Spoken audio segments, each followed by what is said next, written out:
Recording service. Okay, so I'm just recording this because we have to do it for the town. So, all right, we're going to call this meeting to order. It is 6 o'clock. We've got one more person joining here. Who is that? It's Ann. Oh, yeah, good. Ann is here. Wonderful.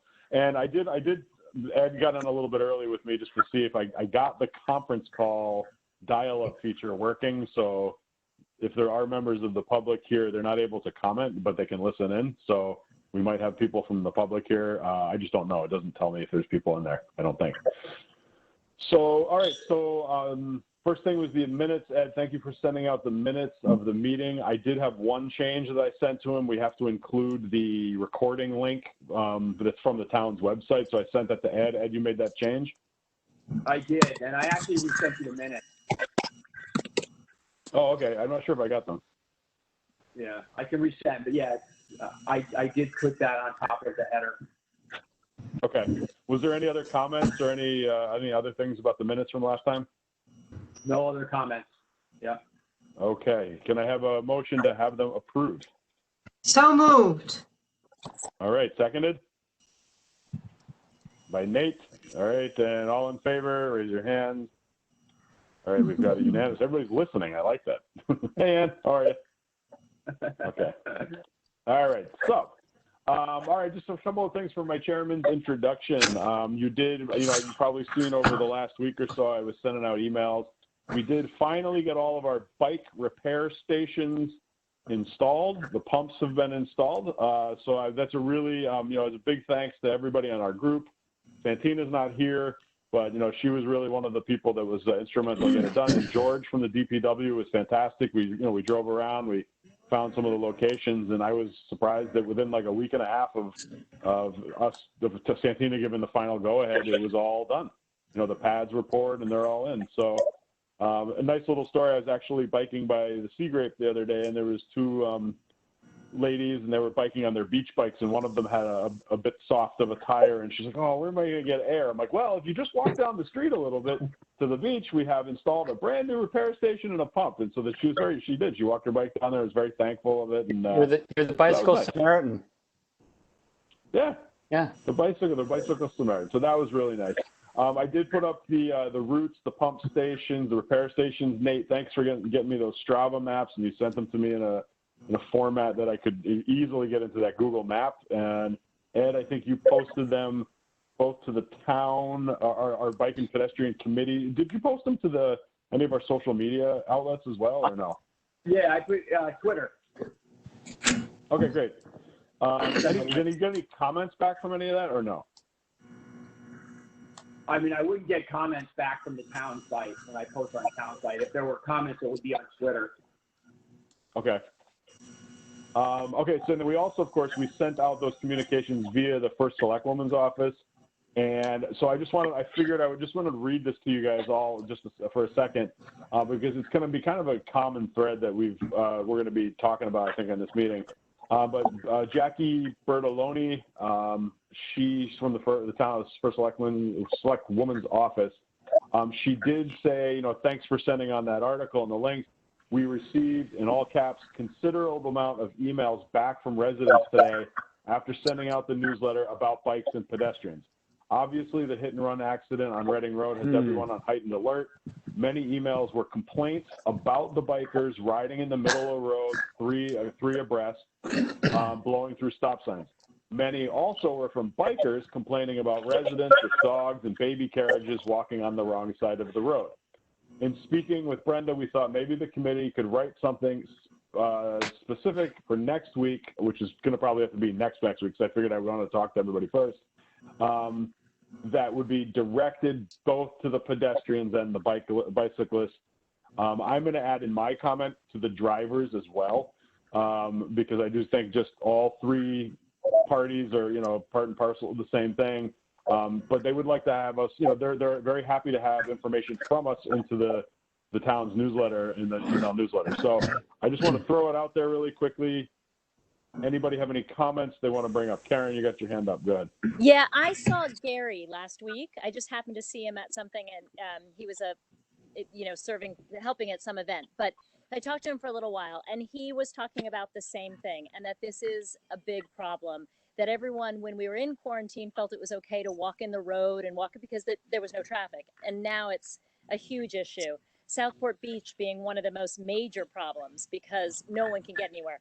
But so my thought is, if we put something together, I think we should maybe get their backing on it as well, because I think it has a little more strength if we have the police department behind it as well. And I'm The police, sure we could do something, just saying, even if it was just the police safety team.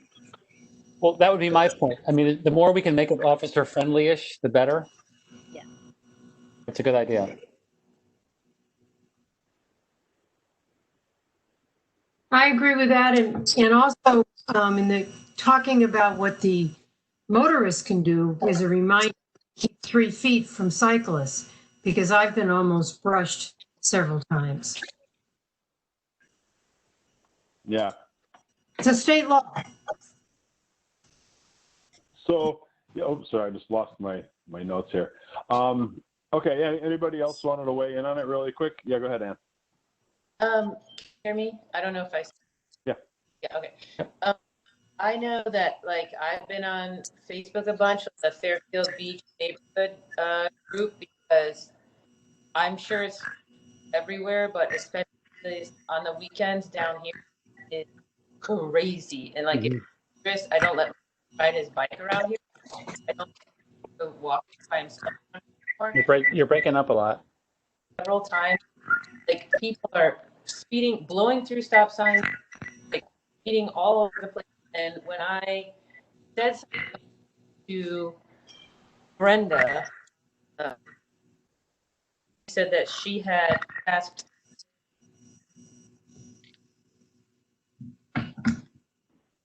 I'm sorry, Ann, I think we're losing you. And you might want to try to call into that number, that 667 number that was on that seems Ed and I are on that, and it has a pretty good connection. So she could cut the video too. Cut the video, and then the audio will be. Yeah. I know she'll come back in a second, I'm sure. But again, I'm just going to throw this out there one more time, especially down by the main beach. I mean, maybe one of the things we can propose is, I don't know if it's possible, just in the month of August, close one of the streets down. From a certain time, let's say from the time the beaches officially start getting people in. But you could do, maybe it's the one. I can't hear anything. Is it Penfield Road? Can you hear me now? But it's the one that goes from basically where the YMCA is right down to Penfield. Maybe that road can be closed off as a conduit only for cyclists and walkers, or one side of it can be closed off.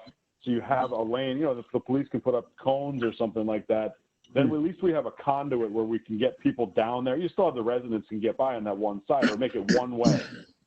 So have it one way, going one way. Yeah, go ahead, Laura. We need to work that through with the police department. We can't just decide right now that we can do it for the month of August when we don't have much time. No, I know, but that's one of those things that if we can make a proposal through the first selectwoman's woman's office, to say, again, I really wanted to say, here's a recommendation from us, because we can't do it. It's nothing that we can do. If it comes from them, Southport is definitely a big problem. Again, maybe it's maybe for one day a week to test it out. It's a one way going, it's coming in from going out towards Westport or something like that. The beach side, the south side of the road is only for pedestrians and cyclists, or something like that. I'm just throwing some ideas out there. I would recommend that before you bring it to the first select, you have the police buy-in. I don't think you should do it in the opposite order. In fact, you might want to consider talking to the police and find out what their choke point is, where they would recommend having it happen. Mm-hmm. Yeah.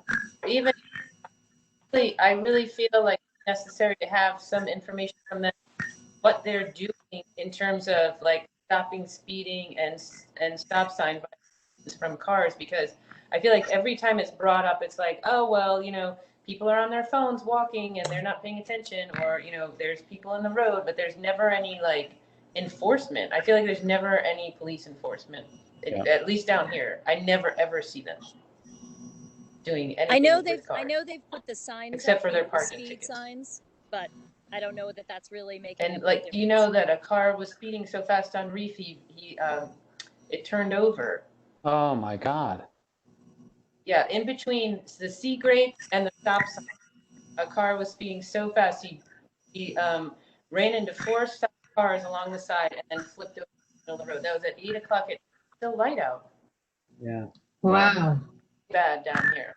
Well, yeah, they're ticketing for beach stickers, but they're not ticketing for any other offenses. Right, and I don't understand. There's a real disconnect there. So it's like I'm with like having people walk properly and having people bike properly, but like we can't enforce the traffic. Like we need help. Mhm. I guess that's we definitely need help from the police for moving violations if anything. And when you talk about cyclists 3 abreast, they are not necessarily residents of Fairfield. They tend to run rides in groups, and they're the ones who will be the most likely to offend by running too many to get abreast. So just keep that in mind. But there's plenty of Fairfield residents that are too. I don't doubt it. I think it's in general. There's definitely a problem. I mean, we know the 3 things that we have problems with. Number 1, of course, is the cars. People driving too fast, not following the speed limits, not stopping fully at stop signs, those type of things. The cyclists, definitely, people, same thing, not stopping at the stop signs, riding 2 and 3 abreast, those type of things definitely are going to happen. And of course, the walkers and the runners and people with strollers and dogs walking on the wrong side of the road. I think that's probably the thing I see the most frequently is just people on all different sides of the road. And so, again, I mean, Mike, maybe as we're thinking about putting together, and anybody else wants to add their 2 cents in, but if we're able to put some other, continue to put the directives out there, to continue to put, here's the kind of the rules of the road for all 3 parties. But then, like everybody's saying, is connect with the police department, see if we can get some enforcement down, especially on the weekends in the beach areas as a start. Because, again, this is where most people are going to be. Most people, and you are seeing more people out on their bikes and they're walking and they're taking their kids to the beach and that kind of stuff. So if we're able to get a little bit more enforcement in these areas, hopefully we can start getting people's behaviors to change a bit. I think we also should discuss about the kids because there are so many kids, at least in this area, and they're out in groups. I mean, there's 5, 6 kids, and you'll have 4 of them that have helmets, the other doesn't, or it's. I think addressing the kid issue could help us as well because people will take a greater concern when you're talking about a child.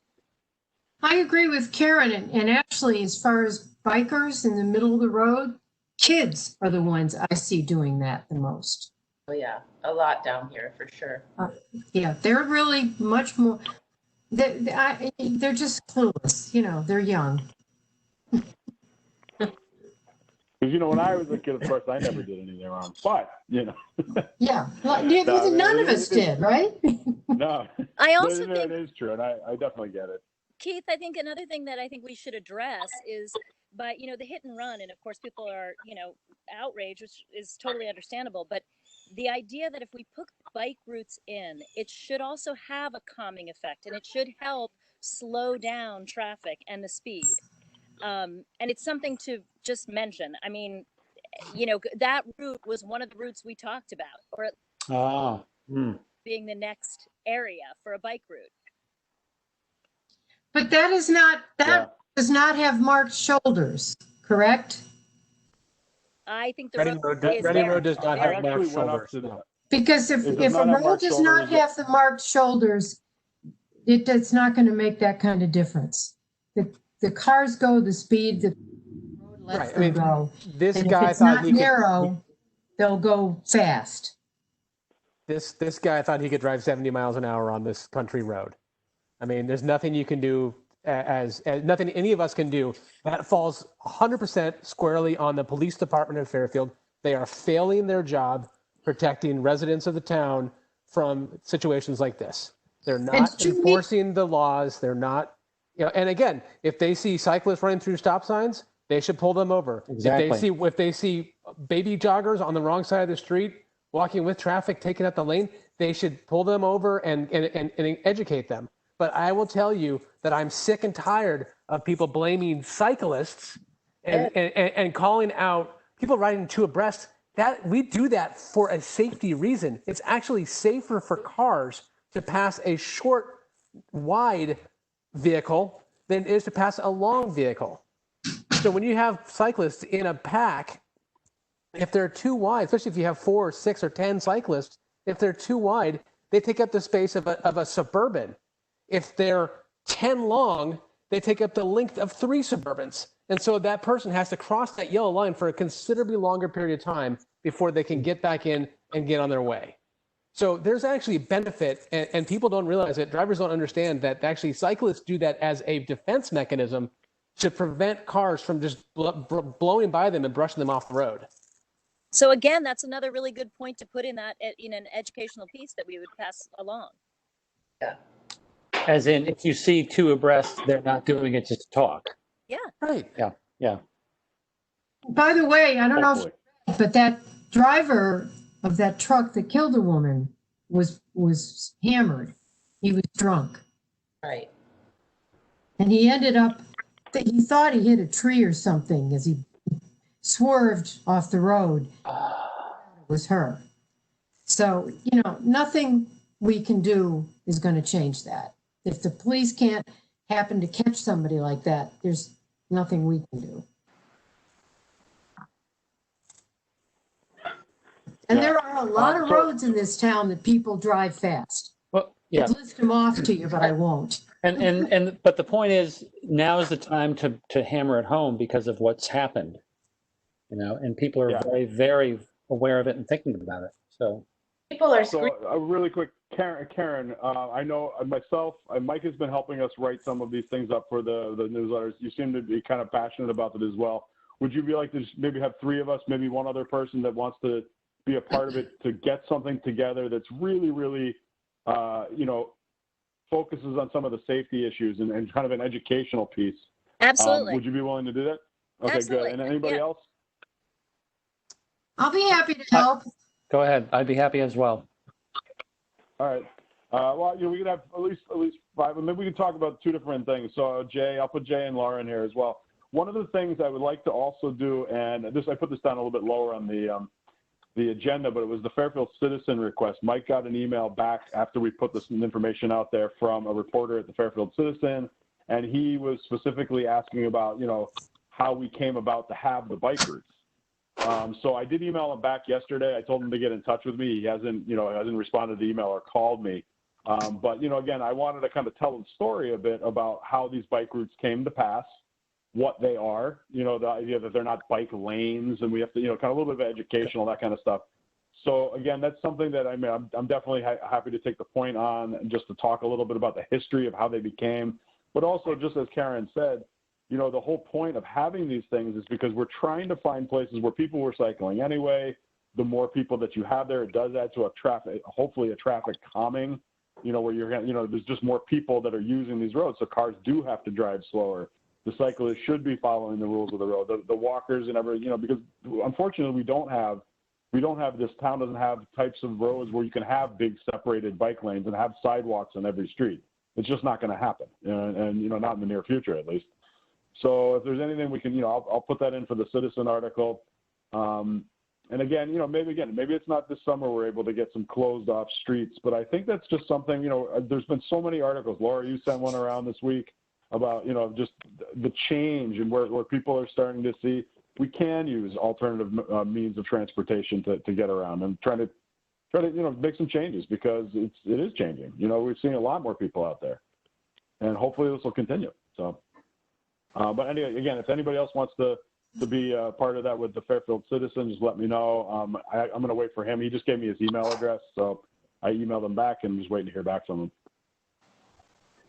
Well, if you want me to look at it after you write it, Keith, I'll be happy to. I think another set of eyes is always a good idea, whether it's me or Jay or Karen. Yeah.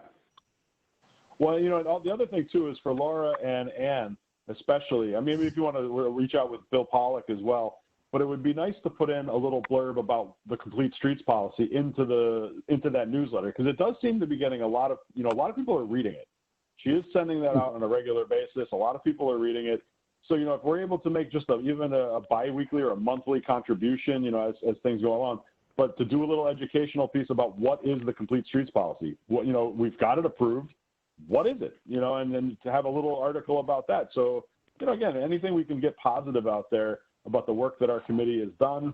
You know, we've done the bike routes, we've done the bike pumps, we're doing safety, we do the complete streets. You know, anything like that. You know, even as we get around to the history museum rides, you know, hopefully these things will come back to life, and maybe in the fall or something like that. But you know, we can continue to put out information. That's one thing that we've not done that much as a committee. You know, with Mike Tetro, they didn't put out that much information. I do feel that people are starting to read this. There's multiple channels. You know, even if we get into the papers again, you know, we did a little bit of that when we first started, but we'll keep doing it. Yeah, I've heard from a few people who've read it and then mentioned it to me. Not because, and they didn't know that it was actually coming from us. They thought it was coming from Brenda.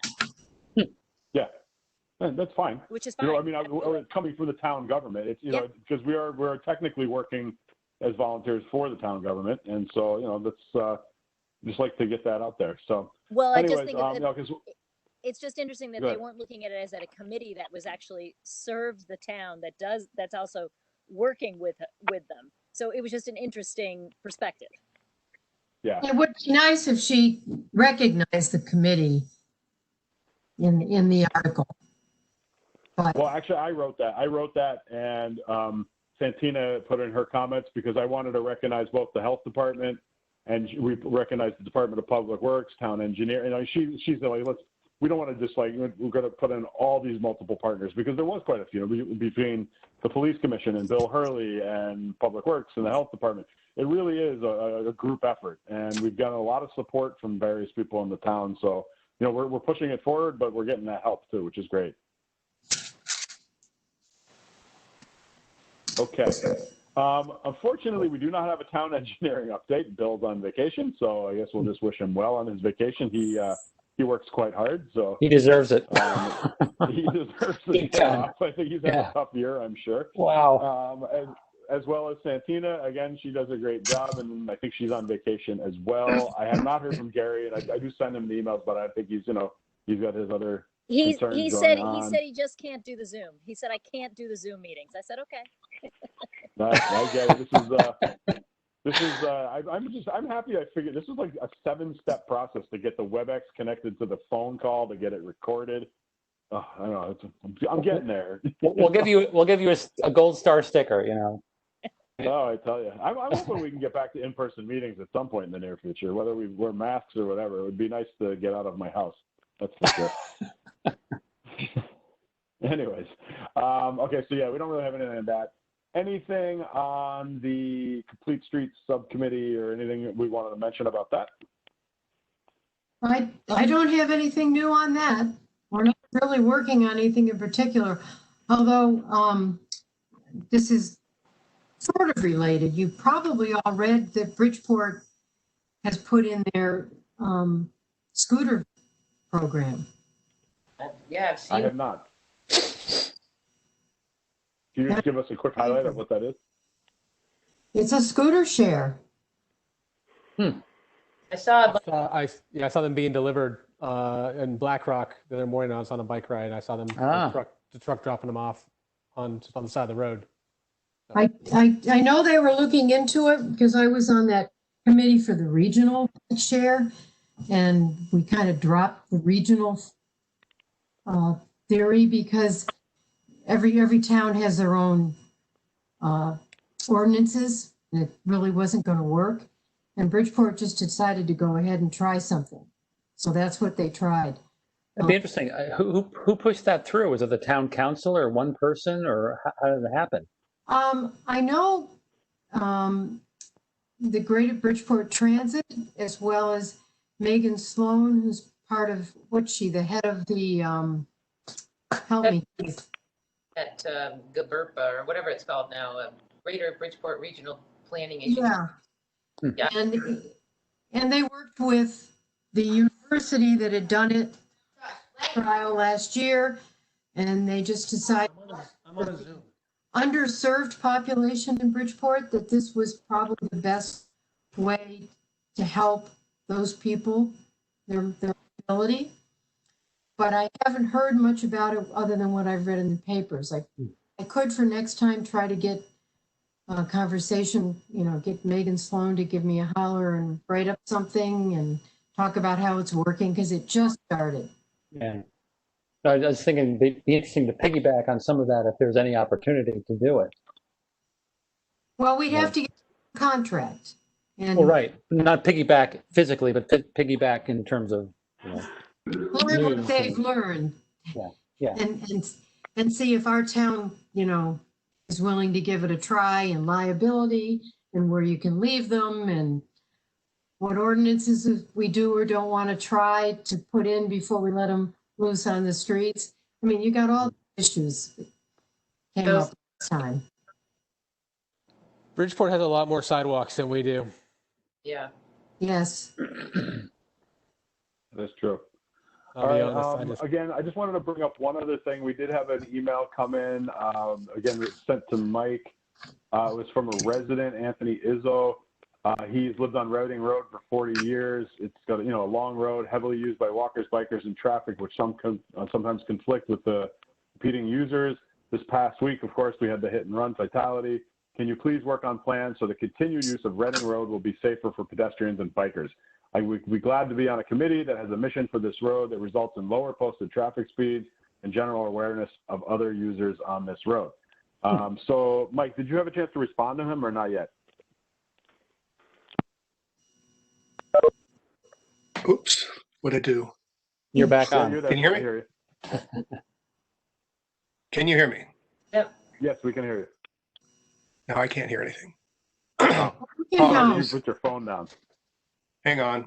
You have to hold the phone and talk. Why is it not unmuting? We can hear you. Oh.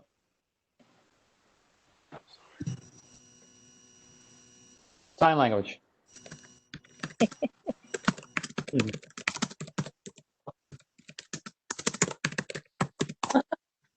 can hear you typing. Yeah. I think should fundamentally hear you he's chatting speaking. now, I think. He just chatted. Yeah. I see. Yeah.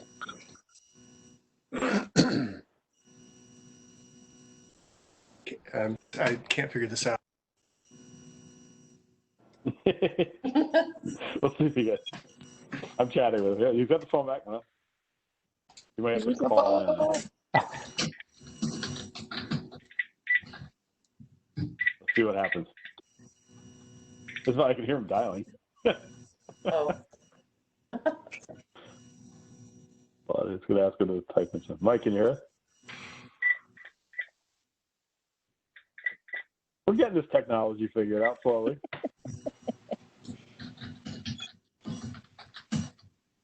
Mike, you there? Hey, look. This is like Can you hear me now? double Hear me now? paper for school. Yes. I can hear you. You're back. I'm sorry. sorry. So, this gentleman reached out to me. I gather he got my email address from Mute the the microphone on your computer. hang on. Hang on. There you go. I'm an Now you idiot can with talk. this. Okay. There we go. Obviously got my email address from one of the press releases that went out. Lives nearby, wanted to do something. I actually drove up to Reading Road yesterday and saw the accident site, and there are many miles of roads like that all over northern Fairfield, and they have very little shoulder, to say nothing of no sidewalk, and they never will. I mean, there's huge expanses that would be prohibitively expensive to have sidewalks, but and I think the speed limit there is 30 miles an hour anyway. So say you want to make that 25 now. I think that would be one proposal. You want to put more stop signs. This accident site was immediately north of the Merritt, and I invite everyone to go up there and check that out, because I'm not sure what to recommend there. But in terms of a next step, again, somebody's earlier comment about enforcement would seem to be appropriate. But this is against the backdrop of, I'm not sure how many pedestrian fatalities we have like this, but, reminding people not to drink and drive seems like a first step. Well, you know, one of the things you might want to do if you haven't responded to him yet, just definitely tell him, you know, Reading Road was one of the areas that was kind of earmarked for a future potential bike route or having some signage up there. But also definitely to have him be, you know, get in touch with the police, the traffic safety division. I'm sure, of course, you know, they're very aware of that. But also, you know, maybe there's one of the, you know, they've been moving those, you know, the radar speed signs all around town. You know, I constantly am turning around a corner and there one is. Maybe, you know, that's just an area. I'm sure they'll probably move one up there at some point. They're there. But, you know, just tell there them today. we're definitely aware of these areas and we're trying to do our best. But, you know, there are some limitations, of course. But if you wouldn't mind just responding to him, you could CC me on that as well. I don't happen to agree with mentioning that it was considered for bike route. That would actually be a problem for people up there because it's not going to necessarily happen. It's why bring it up? Yeah, you know, you just might get people mad at you. It was one of the areas that was highlighted in the plan before we started as a potential. You know, and we don't have to maybe mention it in our letter, but I'm just unless it's actively being worked on, I wouldn't bring it up. Okay. Because it might actually annoy people just as much. Because as we already talked, people don't like the bicyclists who don't stop at stop signs and they run 2 and 3 abreast and things like that. You might actually get the wrong reaction. We're not. Again, I'm going to go back to the two comments first. The speed signs are on Reading Road. They're one going each direction, one at about Brett, and then one right across from Dwight School going southbound. And as I rode down the road today, I was doing 32 miles an hour coming off the park, coming over the parkway, and a vehicle passed me, and he was doing 47 miles an hour. So again, there's absolutely an enforcement situation happening on Reading Road. So that's part one. Part two is I believe, are tasked as the Bicycle Pedestrian Committee of the town of Fairfield with providing safe places for people to ride bikes. People are already, well, right, but I'm just talking about the bicycle component of this. And people are already riding bikes on Reading Road. And I have data that can show that there are thousands of people who ride that road every year. So, and that's more than the people who ride on Greenfield Hill or Merwins or Sturgis or Burr or any other road that goes north-south in the town of Fairfield. So that would lead us as the town pedestrian bicycle committee to find a way to make that self-selected route safer for people who are going to use it. So whether that is encouraging the town to lower the speed limits, to install a stop sign, to paint a fog line along the side to make the road feel narrower. I like that idea. If it feels narrower, people go slower. It's a psychological thing. Yes. So maybe you don't have a shoulder, but you have a fog line on the right-hand side that makes the road feel narrower, so cars go slower. It's true. So it works. And you may at this point have buy-in from people in that road for something like that. Exactly. Right not to capitalize on a really horrible situation. It's the way it works, unfortunately. But that's how things go.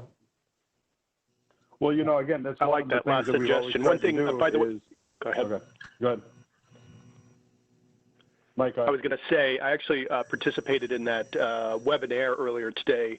It was a couple from the Netherlands, actually originally Canadian, but they were talking about various traffic calming devices around the world and creating even just the impression of obstacles, like I think what you just said, narrowing that road with a stripe on the outer sides there could do a lot. And then they also said something in that I thought was really interesting, which was traffic speed will respond to how people feel like they should be driving on that stretch of road. Meaning you can sit there all day long and put a 25 mile an hour speed limit sign every 10 feet, and they're still going to be passing you at 47 miles an hour because that's what feels right to them. You know, it's like it's a human nature thing. So again, I'm not sure what the next step is, but that last suggestion I really liked. I was on that webinar as well, Mike, and I thought that was a very good point. and roads that are smooth and fast and wide with plenty, a wide lane for the cars to go, no stop signs, they'll just blow through them no matter what speed limit you put on.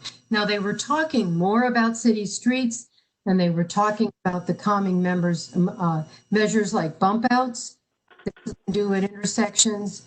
But yeah, they're going to go whatever they think they can get away with because it's wide open. So, I mean, I would like to stripe something on the side so it feels narrower. I really would.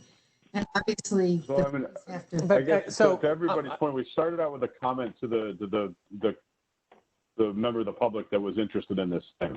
Again, if there's somebody up on Reading Road that's interested in being a part of discussions for the future, I think that's a great thing because, again, that's one of the things we always hear from Bill Hurley. You know, if you don't get buy-in from the residents, you don't get buy-in from the residents, all that kind of stuff. The second part would be, again, you know, whether we mention or not, it was proposed as a potential future bike route. Nate, I think your point is very well taken in the fact that if you're using data to, you know, every year we seem to be adding or trying to add an additional route or adding some additional, you know, whether it be stripes or signage or anything to do, you know, to get, again, people to use these things, get the traffic to slow down, get the cyclists, the walkers to be able to use them a little bit more safely. Again, we're going to have to go in front of a police commission at some point to get any of this approved. And it does take a year. It takes 2 years or whatever it is. So if we have some data-driven decisions that we can use, that's great. You know, because we are going to try to think of what's going to be the next area. I think every year we've tried, or every year or two, we've tried to add something to our network. And maybe it's Reading Road, maybe it's Bronson Road, whatever it may be. But I think that's a good point to use the data that shows where people are using it already. Can I also bring up one more thing to sort of contradict what was said a minute ago about the stop sign or the speed limit? Lowering the speed limit or installing stop signs, it then, even if it doesn't necessarily change, quote unquote, the behavior, it then gives something that is enforceable, right? So if you're doing 45 and a 25, that is a felony. That's no longer, that is a more severe, it's reckless driving versus just speeding.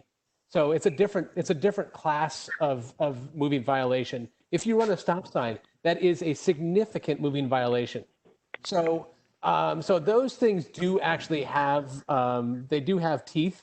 Now, again, it comes back to the enforcement and whether or not we have a town that's willing to enforce the laws that are on the books already.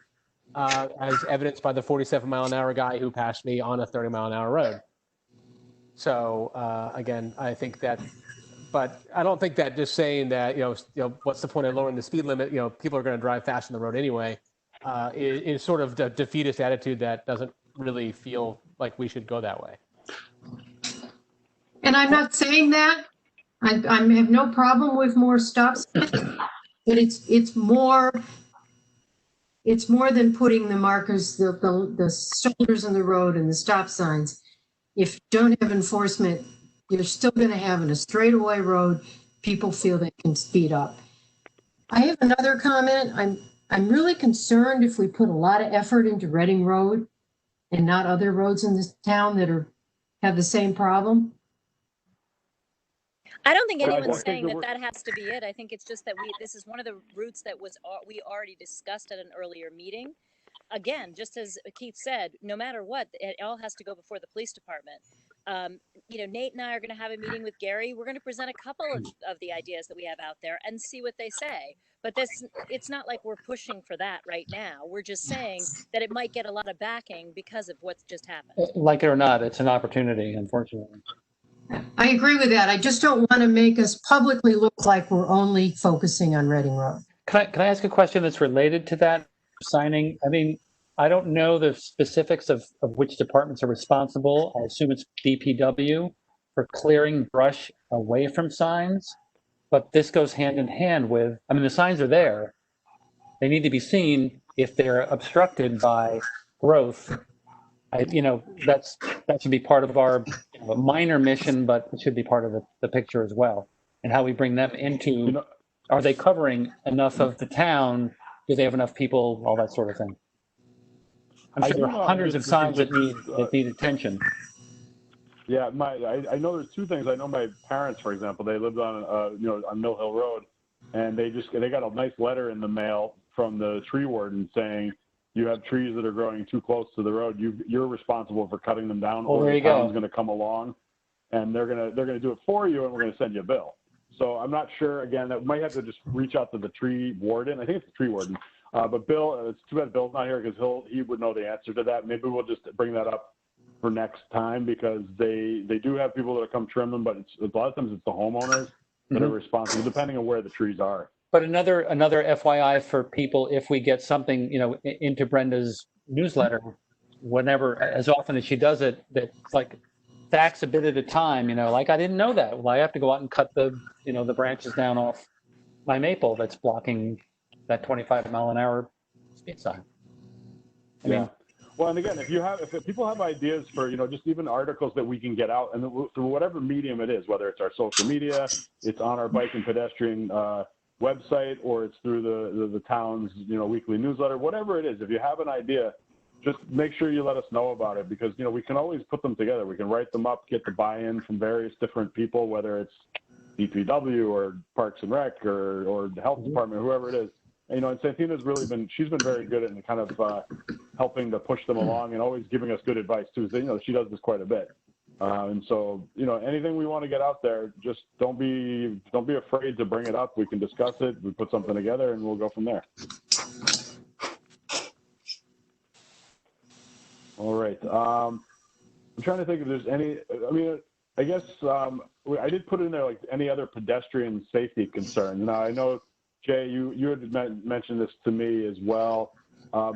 Again, this comes up every meeting about what we can do with the pedestrian safety concerns. I don't know if anybody wants to speak specifically to that.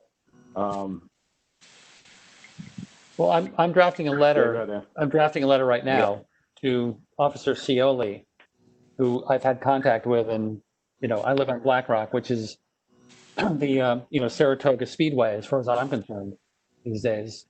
So and I'll copy you on that. I just want to, it'll be about what's, here's the situation. How can the town address it? And we, our plan is to go before the police commission and sort of find, go the route that needs to be gone, but figure out a way to bring exactly what we're speaking about up to the people who need to hear about it more often. Yeah.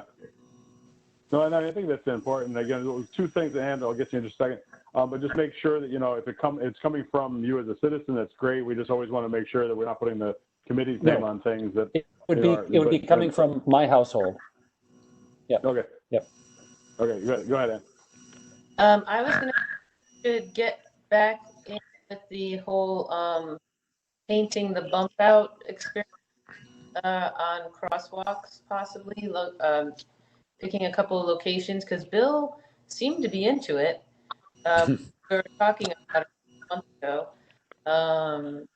I know I could give a bunch down here, but maybe we should pick a couple from around town, and if we can get Bill to approve them and see if they provide for the pedestrians and all traffic on the street. Yeah, I agree with that, definitely. If we can pick a couple locations. Your audio is cutting in and out a bit, Ann, so just letting you know. Yeah, I think if people can highlight, if you wanted to work with a couple of people that are with the pedestrian committee, but if we suggest a few areas, especially, if it's in your area or whatever area of town people are in, where a bump out on the crosswalks would be helpful. I live near Stratfield Road over by, the Sunoco station, and they have little signs, and I try to cross that road on my bike just to cross. There's a crosswalk there.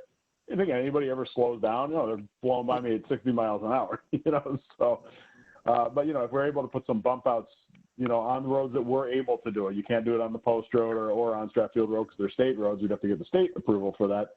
But yeah, where we can, we can always make the suggestion. If you guys could send me from your neighbor intersections you might think great, because you walk there more than I am here at the beach, but I know you guys are up in Stratfield, and Nate, I think you're in Southport, right? So like I there maybe a list of just suggestions, and then we can see where to go from. Yeah, please do. And I'm just typing it up because I want to make sure that gets into the minutes for next month as well. Well, I might even suggest right now, just talking about Stratfield Road, we can't do Stratfield Road, but you could do the Fairfield Woods side and the Wilson side. And they are working on that Four Corners, development. So it might be a good time to suggest it. I think they're doing something with Four Corners. I know that, but I know what you're talking about. That's already been designed pretty much. I'm not talking about the design. She's just talking about the crosswalk piece.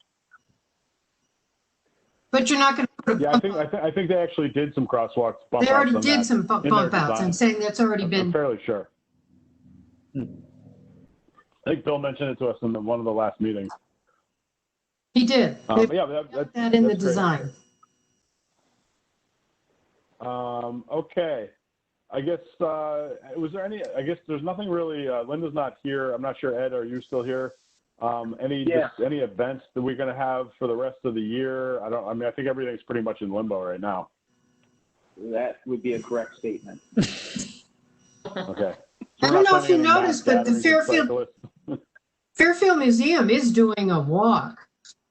A walk? Oh, I know they were doing their jazz concerts, but I didn't hear about a walk. Yep, Mark Naftalin, August 7th. Oh, nice. Yep. Well, we can always reach out again to the History Museum and see if they're, maybe they're, a socially distanced history ride, make it small and wear your masks back in October or something would be nice. We can focus on the great pandemics of history. We can check it. That's right. Yeah, we can check in with Walt about something in the fall. Okay. Yeah, I mean it's always nice to kind of revise. I know it didn't happen last year, right? Or it didn't happen the same way. I think I was traveling at the time. Yeah, we had a ride with them last year. Absolutely. Yeah, we did. It was in the fall. It was in September. Okay, yeah, I was gone for that. That was the ride, and that's the ride where someone. Oh, it was the boat that didn't happen, passed right? out. Ooh. Yeah, An elderly man got overheated. Yeah, on South Pine Creek or Old Post Road. I think it was Old Post Road. Yep. All right. Well, we already talked about the future communications, about the Fairfield Citizen request. Basically, we're kind of towards the end of our agenda. I'm just going to put it out there for any other business or communications or comments or anything like that. I'd like to just offer or suggest, because I read it last night on Facebook, was the police report about the pedestrian fatality there. It was pretty detailed, filled in a lot of holes in that story. And one of the things that does emerge from that is, no excuses, but sad to say, the victim was facing away from the truck when it did strike her. So that it reinforces one of the things we talk about in our notes to walkers is make sure you're walking against traffic. So not to say it would have fixed this, and not trying to victim blame, but it's just another important reason why that's an important thing to highlight. I was wondering that because the article in the paper said she was unable to see the oncoming vehicle, and I had a feeling she had her back to it. He crossed the yellow line though. So let's yes, I know he was still. So, no, he crossed the yellow line. So she was facing the direction that was appropriate for the side of the road that she was on. Are you following me? If she's heading southbound, I had to go back and and she's facing north, and that's why she was hit in the back of the head, because she didn't expect a car to come up behind her. From what I can tell, I've read the same article, and it sounds like he was across the lanes. Oh, he crossed the lane. But I went back. I had the same impression, and I went back and reread the police report. She was actually hit by the mirror that was jutting out of the truck, right? And that was on the passenger side. So, yeah, it's a little confusing about the yellow line business. I'm not sure why they put that in there, but yeah, had curious about the case. That was a pretty complete, explanation. Yeah. That's all I had. I was biking past somebody yesterday who was walking on the wrong side of the road, and she had light green coloring that blended in with grass. And I actually this time, because I yelled on your left, which I always do when people are doing that, and she kind of jumped up and I said, it's really a lot safer to walk facing traffic. And she actually crossed the road and walked on the other side. I don't do that very often because people look. Victory. You have three heads, but Yeah. You may have saved a life. Yeah. I might have. All right. Well, you know what I'm going to do is I'm going to just call for a adjournment of the meeting, and I'll stop the recording. But if anybody has anything else they'd like to say afterwards, we can always just stand for a second. So I guess with that, we can call this meeting to an end. Do I have anybody to make the motion for that? Motion to adjourn. Motion to adjourn by Ann, seconded by Nate, and all in favor? Okay, we're going to adjourn. I'm just going to stop recording. Okay, stop. Okay.